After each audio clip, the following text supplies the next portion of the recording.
All right. Hello, everybody, and welcome to the Flickering Light Bulb podcast. Today I have with me Charlie Walker. Charlie and I go way back, and since day one, he's been someone that strikes me as a goal getter or a go getter. So sweet. It's the absolute truth. Um, we know each other through a mutual friend, Ashley Wells. Shout out to Baby Dylan. Baby D. Baby D. They just expanded their family, and I hope to get to see him again soon.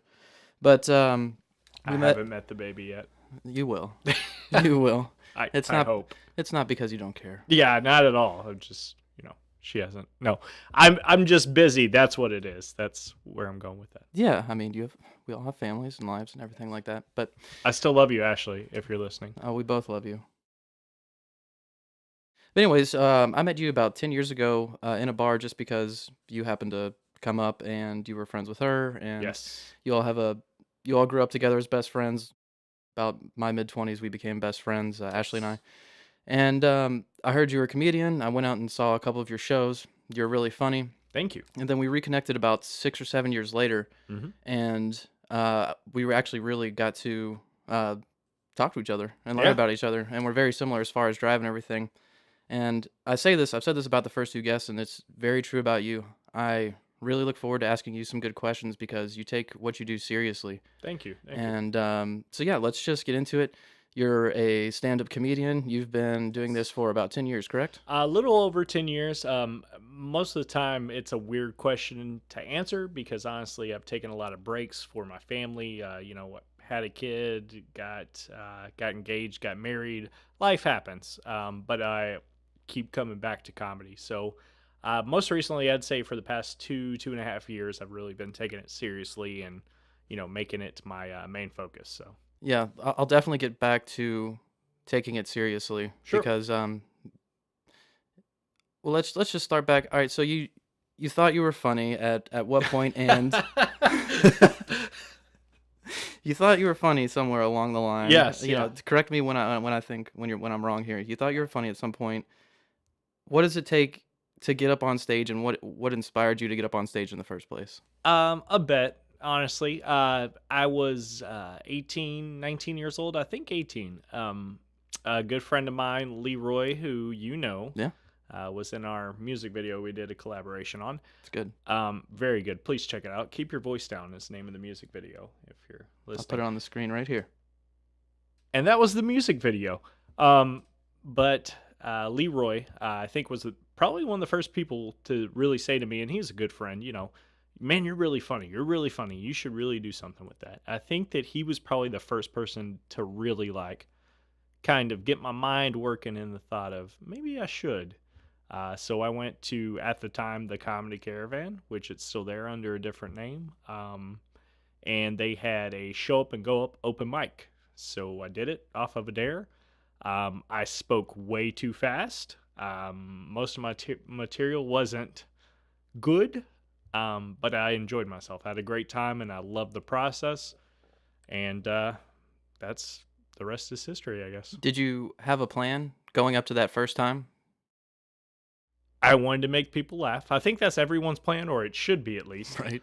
I've seen people go up and do they just talk, and it's more like I think it's either A, they didn't put in the time and effort to actually write material, or B, it's them getting to the point where they can actually get in front of people on stage and talk, which in itself is a feat. Like, not everyone can do that. And, you have these bright lights in your face and you're trying to relate to people. Like, it's a hard thing to get to that level. You know what I mean? Just that alone before the jokes.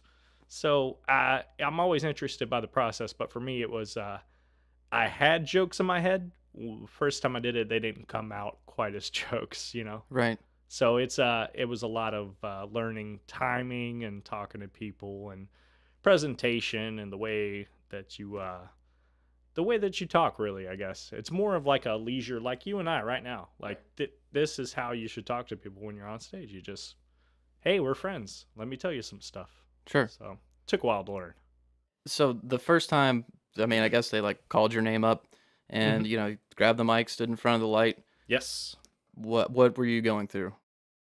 Material wise or No, just like life? I guess what I'm getting at is, some people are naturals, if Sure, air quotes, if you wanna say that, and yeah, then some people just work their ass off. I didn't know if sure. there was like, this is the place I'm meant to be, or So I don't think it dawned on me at that moment. I was always kind of the class clown in my later high school years and stuff, and I like to crack jokes and stuff. But there's a big difference between you quote movies that are funny and you are just a funny person. There's a difference there.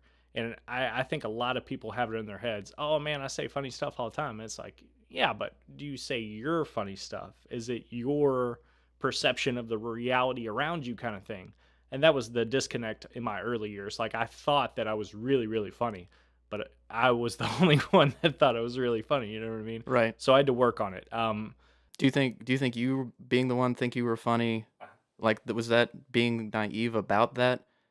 Was that Yeah, before you got on stage? yeah. So you kinda had a ballsiness about you? I did. I had a certain confidence about me early on, and I remember a lot of people tell me they're like, "Man, be yourself on stage because on stage right now you're kind of a dick. Like you should like calm down and like be more humble and stuff." And I didn't see it then, but I still have some of the footage of that, and it's bad. Like if me now, saw a guy going up and doing this, I would be like, "This is awful. You have no future." But I was one of the guys that I had to work on it. There are tons of naturals that I see, especially within the last year and a half. I mean, in Louisville, Kentucky, which is where I'm at, I've seen naturals just come out of the woodwork, and it's like kind of intimidating. I've been doing it for so long that I see these guys that come up and automatically they're just like, I get it. Here's a joke. Boom. And it crushes. And it's like, how long you been doing this? And they're like, 3 months.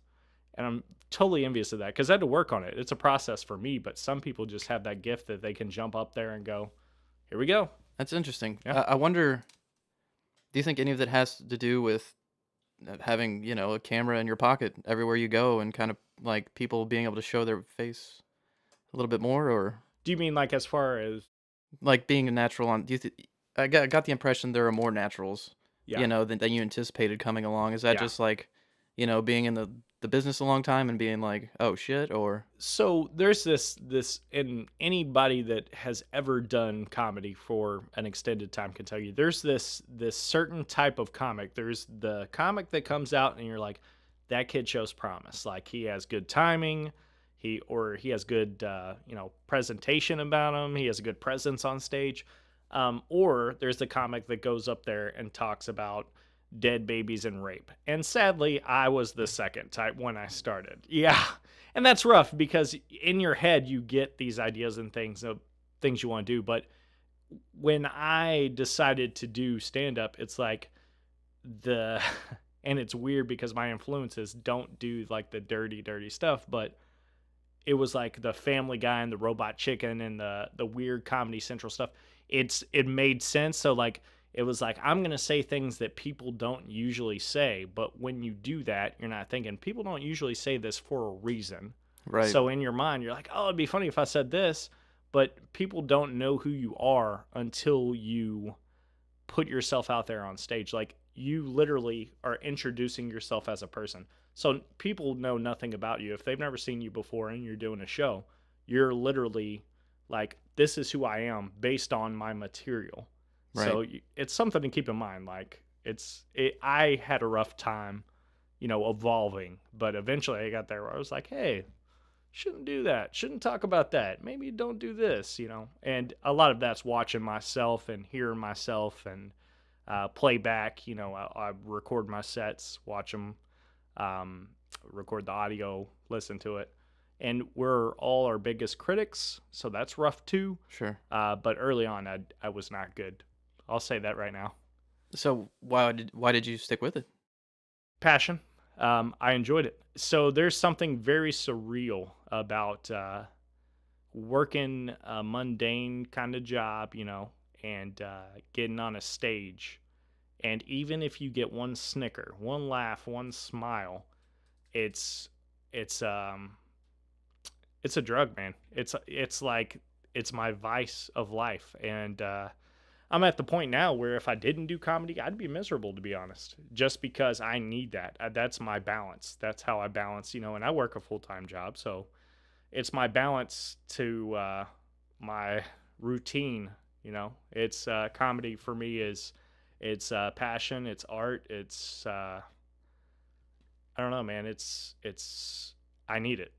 you know, It's kind of an anchor it is. in your It life. is. Just Yeah, yeah, driving force, so to speak. It's yeah. I just have to express myself artistically in some way, or I'm just gonna shrivel up and die. So comedy for me is that thing. I choose comedy. Yes, yes, Nice, nice. So you talk about you needing it and it just kind of being the staple in your life now. I can't imagine living without it. right. So when you have a thought, hmm I guess we'll just start with, is there typically a place where you have the thoughts? Is that a random thing? And then once you think you have a piece of material that you might want to use, hmm what's your process and going about from thought to stage? So there's a lot of different processes. There are different comedians that do different things. I'm a writer. It's how I was trained. When I started the Comedy Caravan, they used to do workshops and things for free, and they would just talk about basic things rather that a lot of people don't think about, like the way you hold the microphone, the way you move the mic stand away from you, looking up, not looking down, the way you hold your mic, things like that. But through that, they told me as far as the writing style, just write everything down. If you hear something to you and you're like, that's funny. If you say something, you're like, that's funny, write it down, write everything down. So that way you can look back at the things you've written down and you can go, man, this is the joke I'm going with. Do you, This is the next material. sorry to stop you there, but No, you're good. do you typically do you do that on your phone now, or do you still like the pen and pad? Or Both. For a long time, I only used pen and pad of paper. The problem with that is I would constantly bring my notebook with me, and I'm like college rule notebook kind of yeah, guy. I don't bring little itty bitty notepad, big college notebook. Um, and I was getting to a point where I would leave them. I would set them somewhere. I would leave them somewhere, and I would lose them. I would lose my material. yeah, So that wasn't working out. yeah. That I know. I had as one of my high school professors called it scridge, just random little pieces of paper laying everywhere. Right. Yeah, because I would use anything, and then if I didn't have it with me, I'd just start something else. And so before long, and this is just random ideas, not necessarily on the comedy end, of Right. course. Um, so you get the ideas down in whatever note taking Right. method you decide to do, and then do you stand in the mirror? Do you have someone listen to your material? I mean, what do you do anything before stage, or sometimes you just Yeah. go for it? So both. I mean, I write down a concept of something that I think's funny, or I'll write down a punchline. That's happened before. It's a weird kind of process, but if I hear something that's funny, or if I think of something that's funny, or I have a general direction I want to go in, I will look at that joke and I will dissect it every which way and say, what makes this part funny? What makes this part funny? What makes this part funny? And I'm a setup punchline kind of comic. I like to do them quick. Right. So I constantly have jokes that I say this and it's like, boom, there's the punchline. Set up punchline, set up punchline. And there's a couple different, and it's a whole, I could write a book maybe on different ways. Like, you have like an ABC structure and you have callbacks, and there's all kinds of different jokes you can do, storytelling. And how did you learn about those terms? Just through being around? Yeah, I mean that's the best way to say it. To be honest, it's like you just learn. If you're passionate about something and you immerse yourself in that world, you have to learn. Like you have to constantly learn and like educate yourself on things that you can do and things you could, the ways you can evolve. I guess is the best way to say it. Sure. But as far as my process, I write it down. I say it out loud. Sometimes I meet with other comedians that like their writing style or their jokes, and I'll kind of throw it out there to see what they think. Sometimes they have a suggestion, or sometimes they say, well, maybe if you went it from this direction, and that helps. Or sometimes I have it already, and I go, oh, that's great the way it is, and I'll go to an open mic, and just throw it out there and see if it sticks. It's always best to do things, on a free show as opposed to a paid show. If I'm doing a paid show out of town, I'm obviously not going to be like, here's a bit I wrote 3 seconds ago. But I have done that before. I have. Sometimes it works out, but sometimes it does not. Now, What inspired you to just try it? Like, was it somebody in the audience or just like a Some fuck it? so well, sometimes you get in your head, you're sometimes before you go up, and I've done this before, or I'll be on the way to a gig and I'll think of something on the way there or right before I go on. And I'll go, man, that's funny. And I'll kind of look at the comic next to me and go, hey, I just saw this thing, like, blah, blah, blah. What do you think? And they're like, yeah, that's pretty funny. And I'm like, all right, cool. And I go out there and I'm like, blah, blah, blah. And if it works, you're like, great. And sometimes it doesn't work. And the way you really know it doesn't work is if no one laughs except that comic you talk to. You know what I mean? Because he knows what that feels like. And you're like, oh, you. And they're either probably laughing or nervous laughing for you or just straight laughing at you that it didn't work at all. Both. Yeah. Comics are assholes. Most of us. So, I think the reason I do this, I'm in marketing, but it's just really the best way for me to put out creativity. Yeah. So I like talking about the creative process because I think, anything unique comes out of imagination. Yeah. So when you, let me see here. Where was I going with that? If, I think we're talking about writing new jokes, maybe? yeah, oh yeah, that's right. Just being on stage and trying new jokes. It takes a lot of courage to get up there in the first place. Yes. What do you do when you just bomb and you're losing the audience? Mhm. And then is there a time that particularly just still kicks you in the nuts these days, to this day? So everyone has bombed in some form or fashion. So I used to tell a joke that dealt with EBT, right? Or basically calling people poor. Yeah. I took it away because it's a weird thing. Like, you can't use jokes that are so bad that you're dividing an audience. You know what I mean? Sure. You put okay, yeah. Yeah. So you don't want to alienate yourself in a way that, it's like, I'm a bad guy now. Yeah. And I typically stay away from like political humor and stuff like that just because it's like a weird divide. Smart. Yeah, I mean, and it's some people make a career off of it. I do a lot of rural type shows, and I don't want to split an audience on me. I just want to tell jokes and not bring in politics or religion in a way that's offensive. If I hit on it, it's going to be lighthearted. It's not going to be like violently, like it's Force it in there. for me. No. That's just not who I am. But the EBT thing, basically it's talking about Walmart and saying they have a gang problem, and then I say they come in, they wear NASCAR tore up t-shirts, Scooby-Doo pajama pants, they call themselves the EBTs. So I've done it and it's worked. See, you got to smirk. So. I mean, yeah. But it doesn't work for everybody, especially, and I get it now. It was kind of insensitive because you're doing shows for certain places, and you have to understand people are going through stuff. So you can't make fun of the people that you really want to laugh at you if you don't do it in a way that's somewhat respectful. I mean, sure. I've seen comics tear people apart and they love it. Yeah. I'm not that guy. And I think it's the reason, like, you and I can chuckle about this stuff is because this is us. You spoke to like you do the rural type settings. Yes. A lot around here just because of the area of the country we kind of grew up in. It's typically not a super sophisticated audience, but we know what goes on at Walmart at that part of the day because we've been there. And I still have Walmart. I have tons of Walmart jokes, but like that specific, just calling out a specific EBT. Yeah. And I've had other comics say that's a great joke, and I've had other comics being like, I don't know, man, it didn't really work out tonight. So it's like a weird disconnect. But for my act as a whole, I pretty much took that part out and just replaced it with another part that works. And now it's like, it works. So I'm like, I'm good with this. I'm fine with the way it is now. But that's probably that feeling, you know what I mean? When you know that you accidentally made fun of someone without meaning to actually. We tell jokes. Right. So sometimes it's like, understand, this is just a joke. Everything I'm saying is just a joke. I'm here as a comedian. But if someone's really on their last dollar and, going through some stuff, you have to kind of understand. Sure. And we'll get off the negative kick here, but just I have to ask. I've been to plenty of the smaller comedy shows where people in the audience legitimately get upset, stand up, and almost physically threaten the comedian. It's happened. Yeah. Yeah.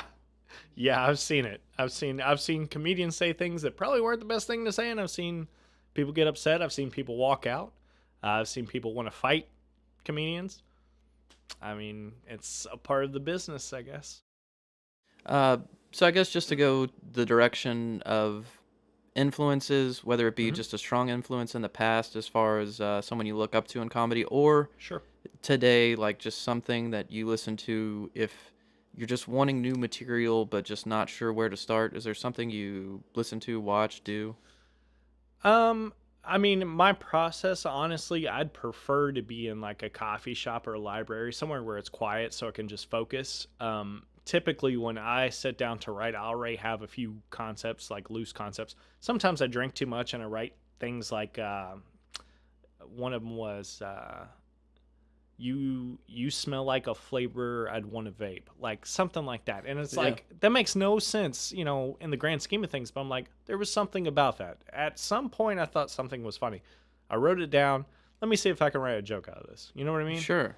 So, I typically have a few ideas that I want to go with, and I go somewhere quiet so I can write, or I'll go with another comic to coffee shop or wherever, and we'll write together. And that sometimes helps you just because, like I said, you have different perceptions of the direction you're going with your joke. So they're like, well, maybe if you do this, maybe if you say it this way, and things like that. That really helps sometimes as well. Influences wise, um, I grew up listening to a lot of Bob and Tom show, which is like a big, Midwest phenomenon. It's not. Are they still They're alive? still going. They're still alive. Yes. Yeah. One of them retired. Not that But they're that old. I don't think. they're still going. They're Yeah. still going. They do have a very large fan base. I've been fortunate enough to meet some of the comics that are regulars on the show. I did a festival with Donnie Baker last year, so like it's very cool to meet some of these people because as a kid, like these were my heroes. My dad listened to the Bob and Tom show, so Rodney Carrington. On the way to work, like Oh they were on in the man. morning. Well, he was a truck driver, Oh, I gotcha. so a lot of that came from being on the road. And he introduced me to that and Cheech and Chong and Dr. Hook and the Medicine Show. Just all these Far Side Theater, which is so obscure. A lot of people, unless you're older, don't know what I'm talking about. But What is that? If you can give it just a quick. it's like a best way to describe it is like a skit with music. Like it's like a record that it's just a comedy sketch. We're all bozos on the bus. I think was one of the songs on there. It's just weird. It's really weird. But Cheech and Chong, their sketches and stuff like that, it reminds me a lot of that. You can tell like there was, uh, drugs. I don't know why I did this. Drugs. He was doing drugs. air quotes. Yes. Like Air Cheech and quotes. Chong's were. Drugs. They tried to get him for drugs. No, there were drugs. But you could tell there were, influences outside of, what's legal at the time, maybe, but it was so different. It was like being in a different frame of mind. And that's why I liked a lot of that stuff. Like Cheech and Chong's, their comedy sketches, if you ever listen to, oh, they're so funny. Bob and Tom back in the day, a lot of really funny. And I say back in the day because honestly, I haven't listened to the show as much anymore. But it was a huge influence for me growing up. So those were like main influences. Steve Martin, I really loved back in the day. Mitch Hedberg was one I listened to growing up. Dave Chappelle, obviously one of the greats. Man, talk about drugs. I've Mitch never heard. Hedberg. I've never heard 3 different albums that are so different in tone and style, and all of them are great. And I it's I mean in a lot of creative art forms, they're just people that feel like they need that kind of stuff to do it. So Yeah. that sucks. But to add in there, Bob and Tom was hilarious. I mean, it was a Love it. great show.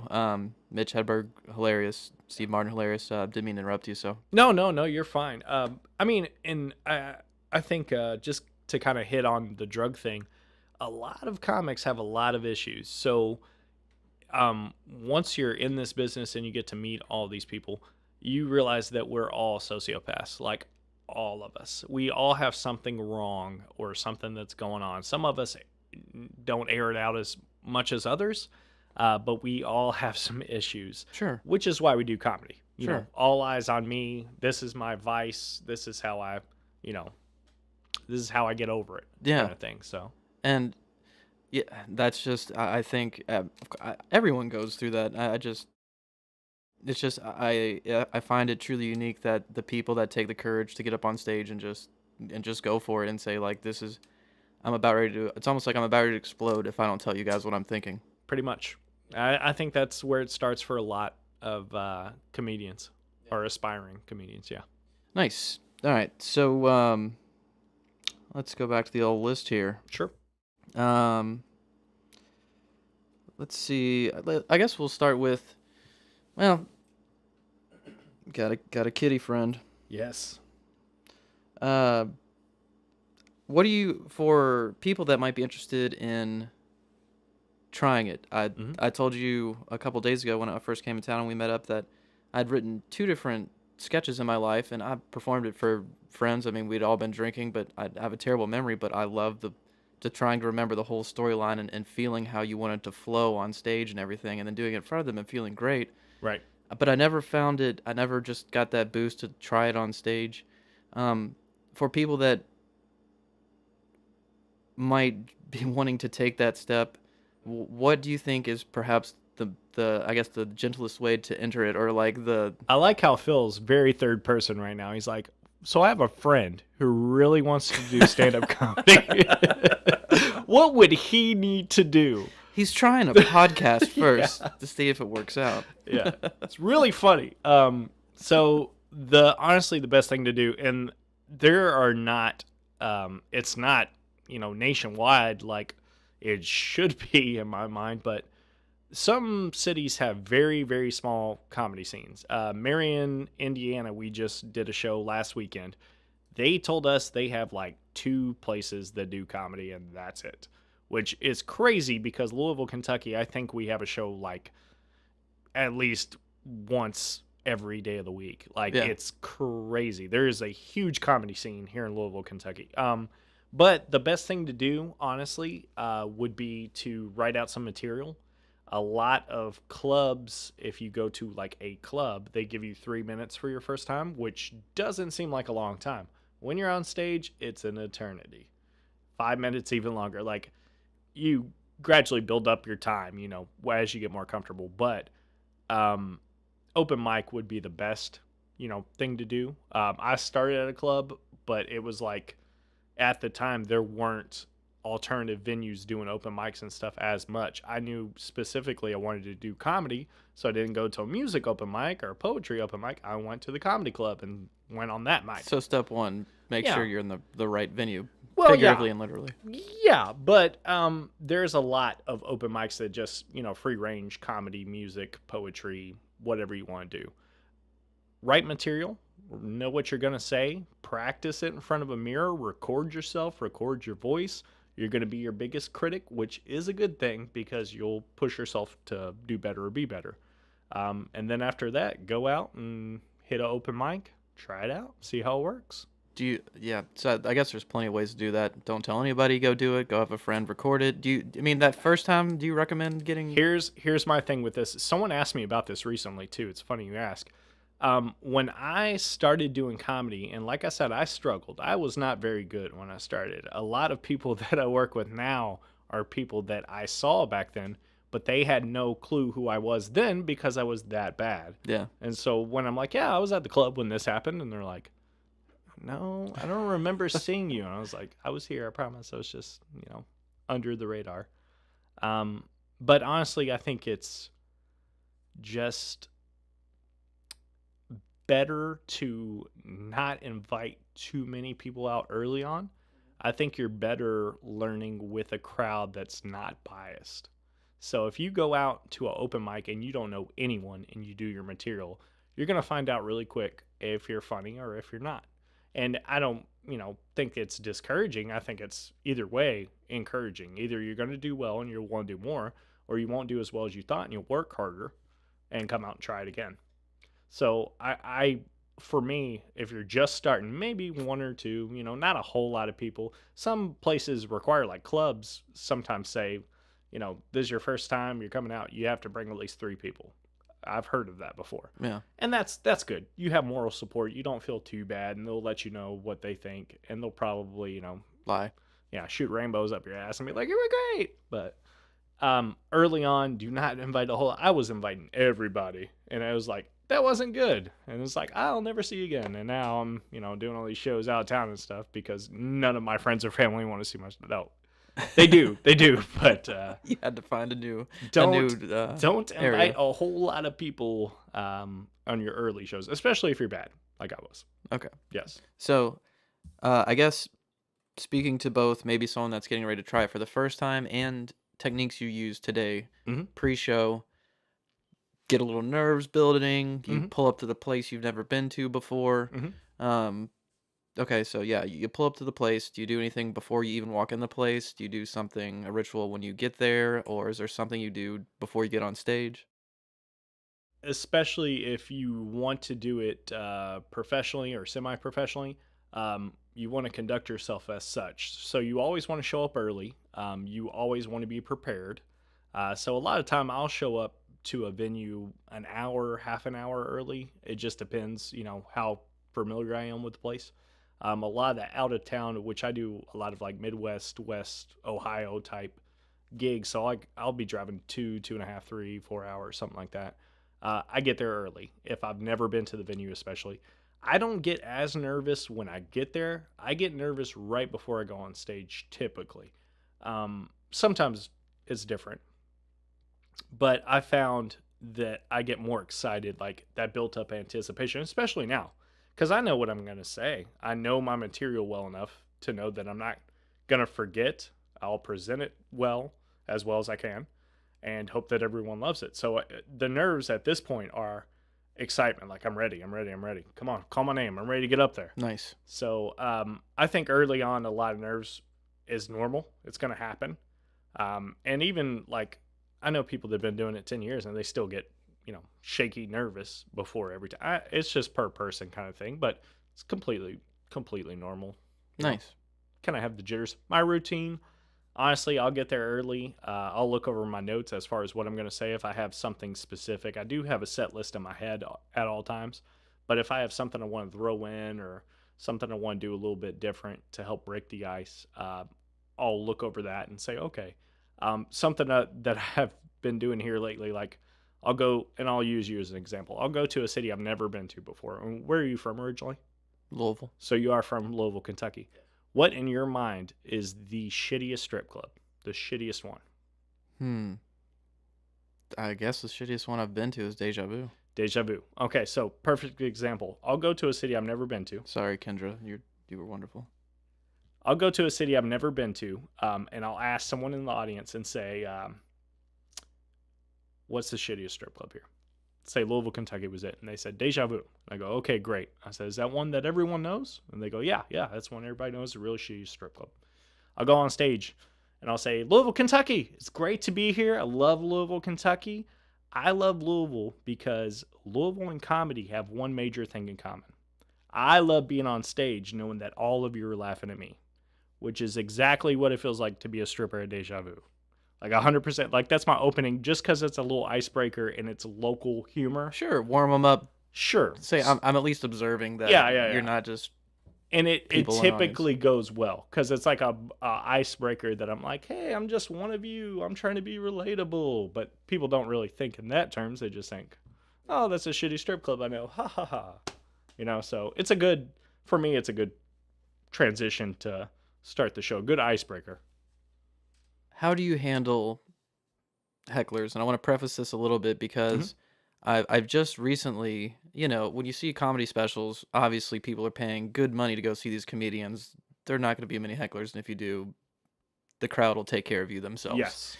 But when you get a heckler, I noticed that some comedians just power through and like they can just completely ignore it, and they know that they have the microphone, and other people address it. Yeah. Any tips for people out there? I mean, even in daily life, when do you either on stage especially though? So when do you bust that out? Me, I've always been the kind of guy that kind of powers through. I've addressed it here recently, but it's just like just being quick on your feet, knowing what to say in these situations. I had a drunk guy yelling at me at a show in Ohio. Can't remember exactly where. That he was just like not words, just babbering like. "Brr, brr, brr, brr, brr." And I just literally said that. I said, "Sir, I have no idea what the hell you just said." Just everyone's laughing because they see it too. This guy's drunk. He's up here doing this, and that was one of those lighthearted. I addressed it, told him to calm down, enjoy the show, and we went on about our business. But I've had a show that I've done where I was telling a joke. It's about soccer. A lady, because I said something about it's a joke, and she goes, "Oh, is that what we're doing? We're telling jokes tonight? I haven't noticed." And I was like, all right, here we go. This lady had talked through everyone's set. You know what I mean? Yeah. So I just at Oof. first was like, ignored it. And I said, I was watching the soccer game and the final score was 0-0. And she yells out, "That's a problem." And I said, "You're the fucking problem. Shut up." And everyone just like, because they knew. Did you The crowd is always on your side. did you know that you were going to say that, or did it just explode out of you? I exploded, Yeah. and in retrospect, I kind of felt bad, but I was like, no, she deserved it. She definitely deserved it. And I've never been one to call out hecklers because I don't want to alienate, I'm not good at it. That's the best way. I'm not good at it. Yeah. But I've gotten better at it just through understanding. I mean, if someone was sitting here heckling me to the point where I couldn't get a word out, I could just stop the show and say, "Listen, who here paid to see a comedy show tonight? Round of applause." There's going to be people that clap. And I go, "Now, who here paid to see this lady? Like, shut up. Please stop." Yeah. It's just, you have to understand that even if they paid $5 and they're there on a Tuesday night, they paid to see a comedy show. People are going to be on your side if you address it as such. If someone's trying to interrupt the show and be the star, if you address it in a way that everyone's on the same page, you'll be fine. So basically, if you don't explode, just approach it like you're the professional with a microphone. George Carlin exploded, man. George Carlin did it constantly. Really? "I hope you die in a car fire. I hope your whole family's dead. I hate you. I hope you kill yourself." Like, he did not care. That's what he did. And people loved it. Yeah. Fit his style, too. Yeah. Well, yeah. I mean, it's so subjective. Comedy as a whole is so subjective. Like, there's something funny about everything. It's just finding the funny in what you're saying. So if you're the kind of guy that can go out there and just rip on the audience and tell them they're all shit, I know a guy in Louisville that does it pretty well. Eric Kimbrough, I'm talking to you. He's really good at it, though. Like, stupid good crowd work. He could do an hour of crowd work, I'm sure, and just crush at it. But that's his style. That's unique to what he does and who he is on stage. If I went out there and started doing that, they'd hate me. Yeah. They'd hate me. Like, I would have no chance of doing this ever again. Yeah. So it's very subjective. But yeah, address it if you want to. If you don't want to address it, move on. Hecklers, it happens. It's gonna happen eventually. If you do comedy enough, it's gonna happen. Yeah, which you've been consistently doing it for a long time now, and Thank you. Yeah, yeah. I mean, it's been great, and you've pushed yourself beyond the boundaries of just I'm going to show up at open mics. You've really tried some. We did a music video together, which was a lot of fun. Keep your voice down. Check it out. Please check it out. You've put together videos yourself for online. You've expanded how far you're traveling and getting, and a lot of that is due to more notoriety. Like, people know who you are, and obviously, right, you get better spots. Yeah, a lot of that, and I've told comics this, and it's something I'm not shy about. I think a lot of it comes from festivals, just doing things that are outside of where you're normally comfortable.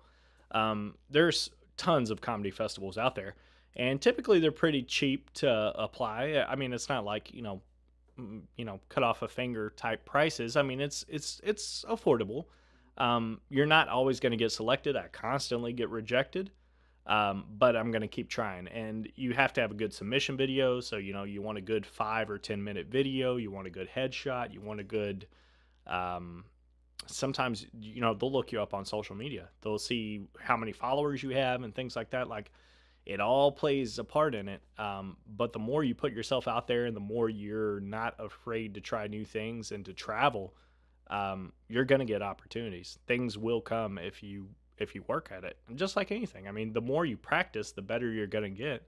And that's when these opportunities start presenting themselves. And you have to step up. You have to walk through a door, so to speak. Is there anything in the near future you were looking forward to that you haven't done before, or a goal that you're looking at?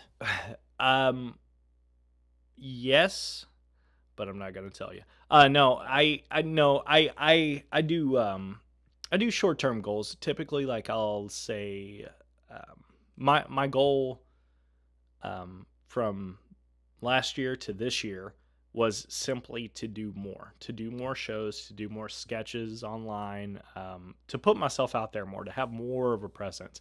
And last year, I feel like was the first year I really embraced like I could do other things than just tell jokes. You know what I mean? Um, the songs, the music video, the sketches. Um, it's been a journey. Last year, I think, is when bells started going off and creativity was all around. That I was like, I really want to do this, but I want to do everything. I want to do anything I can. But yeah, my goal at this point, and I could say, you know, I'd really like to do this club or I'd really like to do this festival. And those are things that are completely true, but they're always going to be there. If I haven't done it yet, I'm going to want to do it. But really, my main goal is just to do more. And it sometimes seems impossible. Like I'm with the full time job and, you know, my wife upstairs and the comedy. It's hard to find a balance where you can do more, but I'm pushing myself constantly. Like I have, you know, this day off. I could go do this show, or I could go do a mic. Sometimes I'll do open mics out town just to do it, just to meet other comics in the area, just to network. Networking is huge. Obviously, anything you do in entertainment, networking is where it's at, so to speak. In person, I mean, I'm guessing you're just talking about if you can't do it in person, obviously that's the first choice. If you Sure. can't, putting yourself out online. Right. Um, just maybe to skip ahead just a little bit, No, you're is good. there a particular thing that you found either to be successful or just that a platform that you enjoy posting to or seem to be getting a response on? I think the wave of the future, the younger generation, is all Instagram. I think that Twitter's more so obsolete now. It's still relevant. You know, people still use Twitter every day. I've honestly just started using my Twitter more this year than I ever have before. And I still don't have a following. I think my biggest post has like 14 likes or something like that. It's not impressive, Yeah. but it's another way to put myself out there. But I think Instagram's where it's at. Facebook, I get a pretty good response from, especially I have a dedicated Facebook comedy page at What's a Charlie. What's a Charlie on everything, right? What's a Charlie on everything? I like the idea, and I that's one thing I did last year that I was super proud of. I went to Facebook, Instagram, YouTube, Twitter, Snapchat, Funny or Die, anything I could, and got the name What's a Charlie. Just because I want, so when people go to YouTube or they go to Facebook or anywhere and type What's a Charlie, I'm the guy that pops up. So it just makes it easier because I know a lot of people have different handles or tags, whatever you want to say. Trust me, I It just makes it easier. when I'm bored, I search for names that are like universal, that are still Right. available and everything, like the shortest number of like I get it, and that's first of all really smart. Um, yeah, so keep speaking as much as you want to, as far as like, obviously that was a pretty big step establishing that. And how long ago did you do that?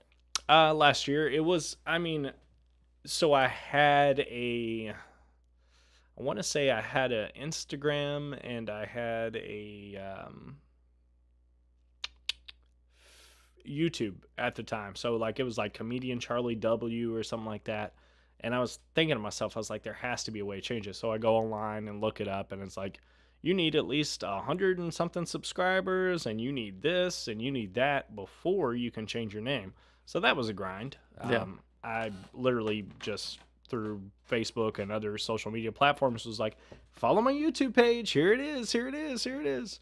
And eventually got there. And I don't have a huge following, but I have a little bit to the point where I was able to change my name. Once I was able to change my name, I was like, all right, now I'm onto something. And then I started looking at other platforms and said, this is a unique name. What's a Charlie? I don't think anybody else is using it. And luckily no one was. So it's good. That's it's mine. It's intriguing to send a name and like, what is a Charlie? What is a Charlie? Well, I feel like that's like a thing. You know what I mean? Like it's a identity crisis thing. There's a deeper meaning, or there's not. Maybe it's just I was like, this one's available. I really do like it in that factor. Thank that you. It's you really put. If you didn't put thought into it, then it was just one of those reasons why you understand how certain things click. It was a thought. There was a thought. Because I constantly do the thing. Like I've said it for the past, I don't know, forever. I don't know what I want to be when I grow up. Yeah. And I think that's something we all kind of go through. Like, what are we doing? Who am I? So yeah, What's a Charlie kind of plays on that a little bit. Yeah, this podcast is for those people that are just like, I'm creative. I have no clue how to start getting out there. And be creative. So, yeah. Please be creative. So is there something that you're looking for next? Actually, I guess there's two questions there. You can answer either one of them, honestly. Sure. Is there something that you're looking for next? Or what do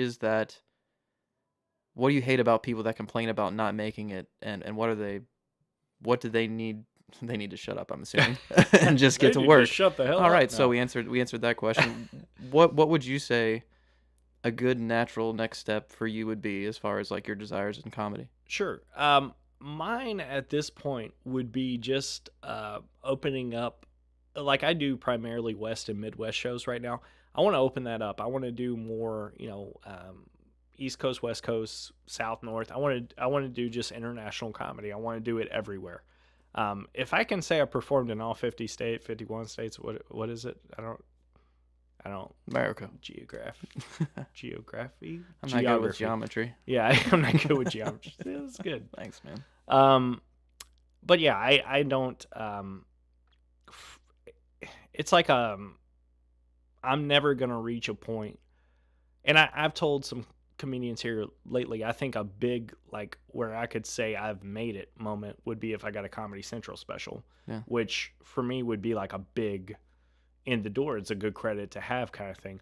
But you're never going to reach, for a guy like me, I'm never going to reach the point where I'm like, there's no place I could go above this. I'm going to keep, you know what I mean? And I think that's the driving force too. I think just trying to reach the next plateau. But for me right now, it's just performing in different places, getting my name out there so that people know who I am. I guess just getting to places where it's kind of like second nature. Like, we need a comic for the show. Who can we get? Well, Charlie's available. Let's call Charlie, see if he's available. That's kind of where I want to get. I mean, I want to be at a point where I can do so many shows and people like my act enough that they're like, we want to book you. And that just constantly comes in. You know what I mean? Sure. Constant work. That's my plateau, I guess. Keep being able to do it. Yeah. I mean, and I think that's when you know you're onto something, and that when you know, like, I think I should probably keep doing this because I don't want to see the end. I want to see how I progress in this particular field. Exactly. I don't know who. I think it was the dude that started Spotify, but he said, you know, when you go out and set out on adventures on your own, you know, you enter something like comedy, but it's only when you figure out that there's another element that you can bring to it and create your own way, right, that you really feel like you're starting to be fulfilled, and you even get more motivated then. Question. The thing that bothers me, I guess, about people that aren't necessarily... Please. So there's a big disconnect with a certain group, I would say, of people that say that they do something. So there's a lot of people that say that they're musicians, or say that they're comedians, or say that they're actors, but they don't work for it. They expect all these opportunities as far as to be booked or to be in this play or this movie or this TV show, but they're not putting in the work. You have to constantly be on a grind. Like, you have to constantly put in the work to expect results. So I've seen a lot of times where, a comedian will say to me, "Well, you're getting this show. Good for you. Well, you're lucky. Whatever." It's like, well, it's not as much of luck. Maybe there's some element of luck or whatever you want to say to it, but I'm putting in the work. Like I'm writing the jokes. I'm on the road going to these shows. Like I'm in the car for 3 hours. I'm at this festival. Like I'm putting out this sketch. I'm putting out this music video. I mean, it's not like I have investors that are throwing money at me to do this stuff. I'm doing it because of the passion. Like I'm doing it because I genuinely love to do comedy. So I feel like there's those people that are like, this could be better in this. And I'm maybe one of those people in some, I wish I could get more work than what I do right now, but I'm not going to sit here and complain about, like I'm happy. So in that respect, and if at this point I'm not getting some of the shows or some of the things that I want to get, I'm just going to tell myself to work harder. Yeah. Keep pushing. Yeah, you can't be in the right place and right time and get lucky if you don't go to that place. And we can all succeed. Like there's so much room for us all to succeed. Like a lot of people have it in their heads that, oh, this person's doing this and doing that and doing this. But don't worry about that. Like, congratulations, dude. I'm glad that you're doing this. I'm glad that you're doing that. Now, how can I do that stuff? Sure. How can I learn from that, or Sure. just be glad that someone that I like is doing it? Yeah. Absolutely. Yeah. All right. So I guess just a few more questions. Yes. Let's see. What pisses? All right. I'll just ask. So what pisses you off? Yeah. I don't know. As far as comedy, I'm assuming we're I in mean, general. it's one of or those things that I just want to ask a comedian because traffic.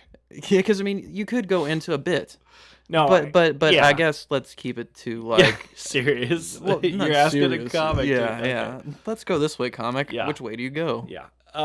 No, I get annoyed by things just like everybody else. Honestly, my thing that I can say right now pisses me off more than anything is just trying to go to a job where I work 9 to 5 Monday through Friday and not being happy, not being fulfilled.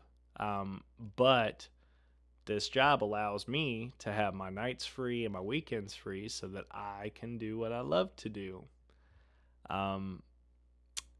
So yeah, it's frustrating a lot of times. Like you'll go out and you'll do a show one weekend, everyone loves you. They want to talk to you, they want to take pictures, they want to hang out after the show and have some drinks, and it's great. It's a great feeling. Like you feel like you brought joy to people, and you're living your best life, and then you go from the social media best of everything Monday world. morning, Yeah. drink as much coffee as you can, and just go numb until the day's over. So that's honestly that's the thing that pisses me off, I guess. As far as my personal life, that's about it. Well, that's good that that's about it. Because I mean, you've spoken to every reason why every time we talk, it's like we almost put life in like a business like term or almost like a mathematical equation, and we laugh at the fact that we're doing that and how that kind of works out. You try to figure out a formula and then it just doesn't work, or you have your highs and then all of a sudden you're just stuck thinking. Well, you're an intellectual guy. I feel like a lot of our conversations come down to just you're a smart guy, I'm a smart guy. We have good conversation because we both understand something or see something that maybe not everybody understands, or maybe I'm just tooting our own horns and we don't know what the hell we're talking about. Hey, time will tell, but I think that it's and it's not just a confidence thing. It's just a genuine way about going about things, and that's what I've admired. That's what I've really admired Thank about the whole process of getting to know you and your Absolutely. ambitions. To kind of close things out, do you have a message for everyone? Like, is there something you just want to tell anybody that's willing to listen, either about on the ambition side or daily life or just Charlie Walker says?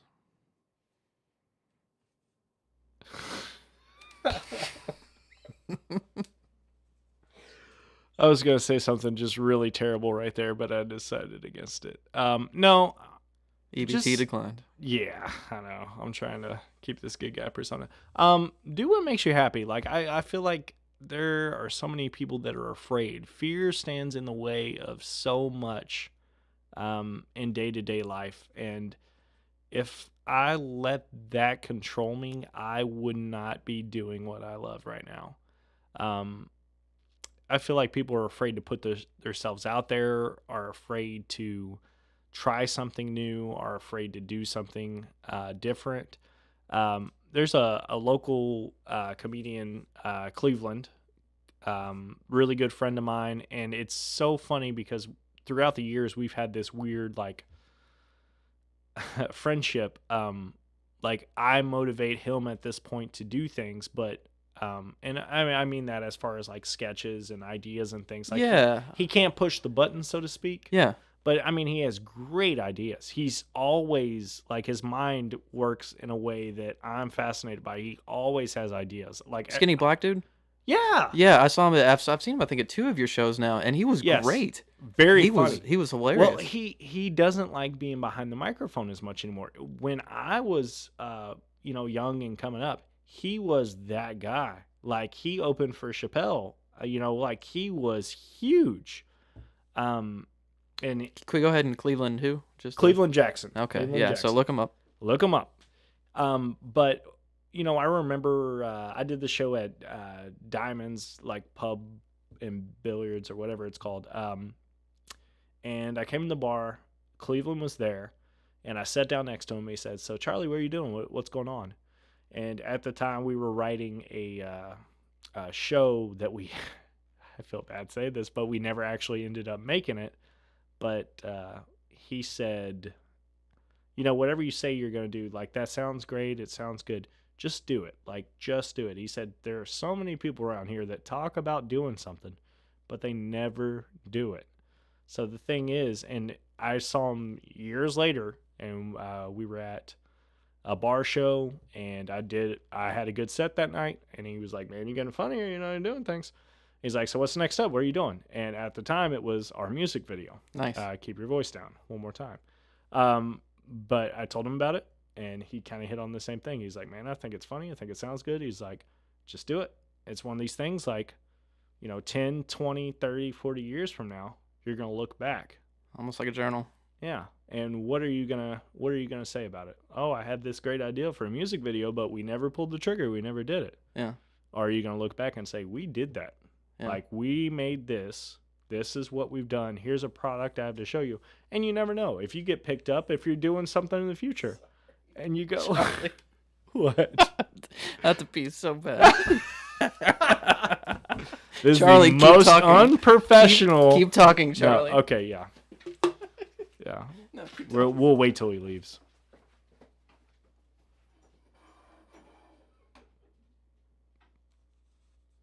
How you doing? Good to see you. Probably hear him peeing in the background. You can't. But yeah, Cleveland said,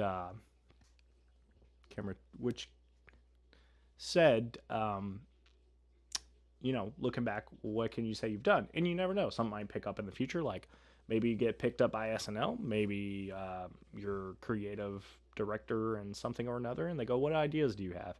And you go, well, here's my portfolio. And I can pull up my Facebook or YouTube and say, here's what I've done. And I have a music video. I have, X amount of sketches. I have X amount of songs, my live performances.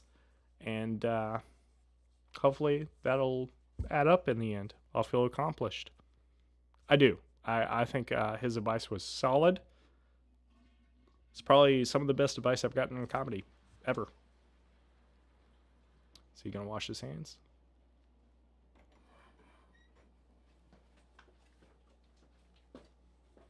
Yeah, that's interesting. You said that. Yeah.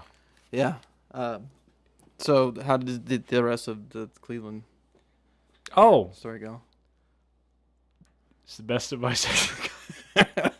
I kind of told the camera while you were in there. Oh, I'll figure it out during editing. Yeah, it's fine. Don't watch the playback. No, I've got to. I'm the editor. That's what I do.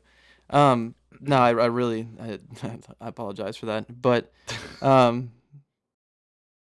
This is really interesting what you're saying right now, but I gotta go piss. I was sitting here dancing in my chair, just like road trip style. I'm I like, thought you were I just can, that excited. I could, well, I mean, Yeah. Stop. it's creativity. Anyways, any last parting words, jokes? You can definitely continue if there's any deep message that you have for everyone. I have no other deep messages. I have a lot of comedy stuff online. If you would like to check me out on YouTube, Facebook, Twitter, Instagram, What's a Charlie? You can literally go to Google and type What's a Charlie all together, and you will find me. My name is Charlie Walker. I'm a comedian. Please look him up. Please. Yeah, hilarious, and there's no doubt that you'll be hitting a broader audience, and the sketch comedy is really gonna go somewhere for you. You're a pleasure to work with, and you're super professional about it, Thank and you. and you take it seriously, and saying that you still have a lot of fun doing it, and it comes through in what I you do. do. I really enjoy it. All right, Charlie Walker, everybody, find him. What's a Charlie? Thank you all very much, and I'm going to go piss. yeah. See you guys.